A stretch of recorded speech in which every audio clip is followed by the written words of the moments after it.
बिस्मिल्लाहिर्रहमानिर्रहीम। अस्सलाम वालेकुम। कैसे हैं जी आप सब लोग? उम्मीद करती हूँ खैरियत से होंगे। अल्लाह पाक सबको खुश रखे, आबाद रखे।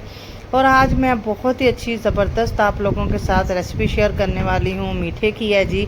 अगर मैं कोई घर में दावत हो या वैसे गेस्ट वगैरह आ रहे हों तो इसको ज़रूर ट्राई कीजिएगा। और आज मैं आप लोगों के साथ शेयर करने वाली हूँ जी बालूशाही की रेसिपी, जो इतनी मज़े की और बिल्कुल आसान मेथड के साथ मैं आप लोगों को बताऊँगी। कोई इतना झंझट नहीं है और तकरीबन घर में पड़े मौजूद सामान के साथ ही हम इसको तैयार करेंगे। तो चलिए चलते हैं अपनी रेसिपी की तरफ।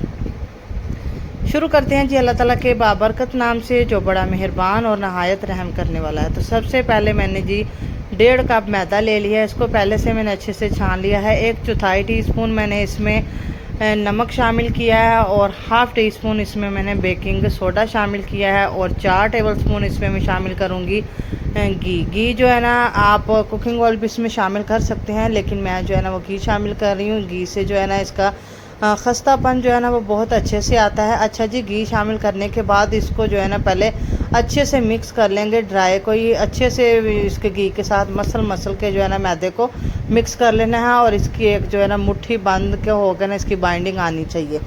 तो इसके बाद ही हम इसमें जो है ना थोड़ा थोड़ा करके, क्योंकि थोड़ा सा मैदा है, इसमें थोड़ा थोड़ा करके जो है ना मैंने पानी शामिल किया है, ताकि एक इसकी जो है ना अच्छे से डो तैयार कर सकूं। अच्छा जी, इसको जो है ना जैसे हम आटा गूंथते हैं ना वैसे नहीं गूंथना।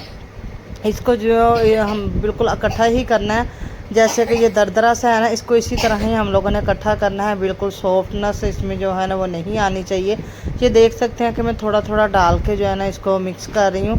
और इसी तरह जो है ना इसको, ये देखें जैसे हम क्रम्स बनाते हैं ना, इसी तरह ही इसके क्रम्स होने चाहिए और इसी तरह ही ये बुरबरा सही होना चाहिए। और अभी थोड़ा सा मैंने ऑयल इसमें पानी शामिल कर दिया है। तकरीबन जो है ना मेरा इसमें 1/4 कप इसमें पानी इस्तेमाल हुआ है। इससे ज़्यादा जो है पानी इसमें नहीं जाएगा। और पानी वैसे भी जितना ज़रूरत के मुताबिक आपको लगे आप इसमें इस्तेमाल कर सकते हैं। अच्छा जी, करना क्या है इसमें, ये देखें जी, पहले हम इसको लचकदार बनाने के लिए करते हैं, लेकिन इसको जो है ना इस तरह तोड़ तोड़ के ना एक दूसरे के ऊपर इस तरह रखते जाना है, ताकि इसकी जो लेयर्स है ना वो बनती जाएँ। ये देखें जी, इस तरह हम लोगों ने इसको तोड़ तोड़ के इसके ऊपर जितना रखेंगे इसकी जो लेयर्स हैं इतनी ही अच्छी आएंगी। तो इसको जो मैंने इस तरह जो है ना 4 से 5 दफ़ा किया है और उसके बाद जो मैंने ना उसको उसी तरह रख दिया है। उतनी देर में जो है ना वो बड़ी चाशनी तैयार कर लेंगे। चाशनी तैयार करने के लिए मैंने 1 कप जो है ना वो चीनी का भर के ले लिया है और 1 कप ही चीनी लेंगे। तो जितनी चीनी होगी उतना ही हम लोग पानी इसमें इस्तेमाल करेंगे। और थोड़ा सा मैंने फूड कलर यूज़ कर दिया है रेड कलर का। आप लोग चाहे तो इसमें ऑरेंज भी शामिल कर सकते हैं, लेकिन मैंने इसमें रेड कलर किया है। और इसमें जो एक जो है ना छोटा सा लेमन था वो मैंने इसमें निचोड़ दिया है। लेमन इसमें इसलिए निचोड़ेंगे ताकि जो है ना चीनी क्रिस्टलाइज ना हो, ठीक है। और इसकी कोई जो एक तार नहीं हम लोगों ने बनानी। ये चिपचिपा सा, जब चाशनी हमारी चिपचिपी सी हो जाना, एक तार से पहले की जो होती है चिपचिपी सी, उतना ही जो हम लोगों ने इसको तैयार करना है। और जो इसमें जो है ना बिल्कुल लो फ्लेम पे ही करना है, बहुत ज़्यादा हाई फ्लेम पे इसको नहीं करना। तो इसको चाशनी को तैयार होने में भी 5 से 6 मिनट जो है ना वो मुझे लग गए थे। और ये देख सकते हैं कि ये देखें जी, ये चिपचिपी सी जो है ना वो तैयार हो चुकी है चाशनी। अच्छा जी, चाशनी तैयार करके ना मैंने दूसरे चूल्हे पे साथ में रख लिया है। और इसको जब ना हमने इस्तेमाल करना है ना, ये गुनगुनी सी होनी चाहिए। देखें जी, जो है ना हल्की से गर्म होनी लाजमी है। अच्छा जी, अब जो मैंने इसमें मैदा तैयार किया हुआ था इसके बालूशाही के लिए, तो उसके लिए मैंने ये देखें जी छोटा सा पोर्शन मैंने लिया है मैदे का।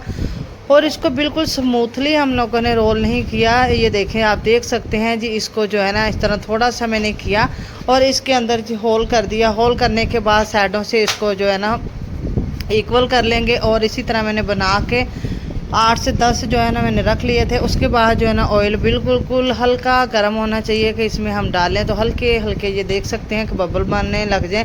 अगर बहुत ज़्यादा ऑयल गर्म होगा तो ये ऊपर से कुक हो जाएंगे, अंदर से बिल्कुल भी ये नहीं पकेंगे।